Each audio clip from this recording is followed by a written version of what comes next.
cherished each ornament as she removed it from the box, finding just the right tree branch for its weight. He crosses his arms, looks at the spot in the corner where the tree used to stand. He used to have so many feelings about the year ending, the winter ahead, the hope of the new year. Now he just feels guilt, and his guilt spreads everywhere. He feels guilty that the woman who delivers his newspaper in her noisy car waved to him through the window this morning, and he didn't wave back in time. He feels guilty because he saw lumber at Ace Hardware the other day and remembered Leela and Ben used to beg him to build a treehouse, and he meant to, but they grew up before he ever did. He feels guilty for all the guys who didn't make it back from Vietnam. Why did Chuck survive? And so much guilt about Kat.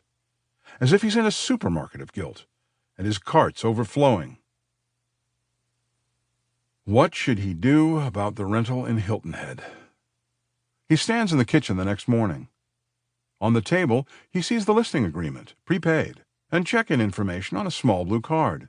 They included the parking pass for the condo association, too.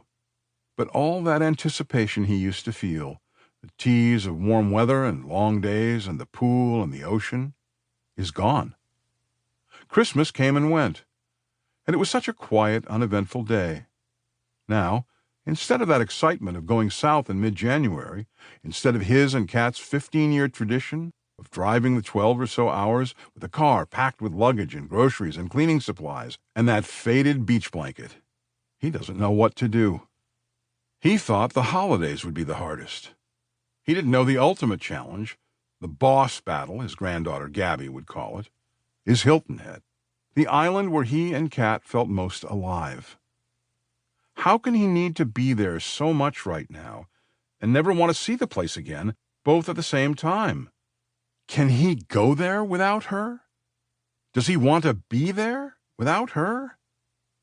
Can he stay here for the endless Pennsylvania winter that's just beginning? He wants to rip up the agreement.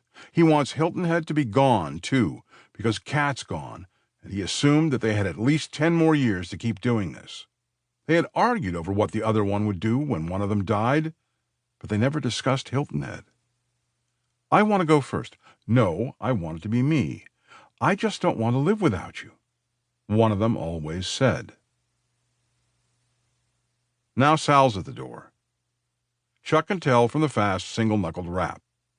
Ever since Kat died, Sal comes over more often, brings his dog with him. He has never asked, just lets Coco's leash drop when Chuck opens the door. The dog walks right past him and settles in the living room. Chuck says nothing, but the whole act frustrates him. Why didn't Sal ever bring Coco before? Why does he make it seem as if Kat prevented the dog from visiting? As if Kat wouldn't have stooped down to rub the dog's belly and used a squeaky voice when she talked to Coco. Chuck was lucky if he saw Sal once a month in the past, either at the barber's or Sal would drop by for car wax or to borrow the drill. Now he's here several times a week. How goes it? Sal asks, his once dark hair messy and grayed, Coco looking up at Chuck. Wait, Chuck says. He pops into the kitchen and returns with a small box of biscuits. He was at the market yesterday and bought them, the way someone might buy lollipops for grandkids. He shakes them.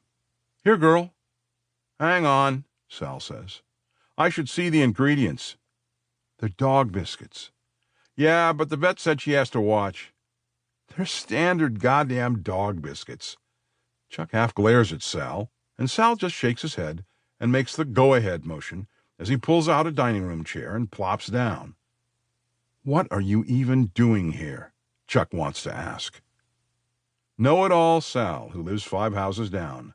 A retired mailman. A guy whose kids ran in the same circles as Chuck's kids.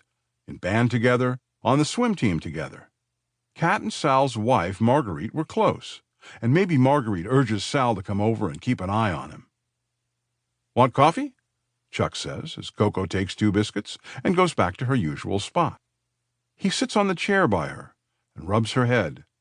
He always wanted a Labrador like this, but he hated the puppy stage, which led them to usually adopt older rescues. Sal looks around. Got decaf? Yeah.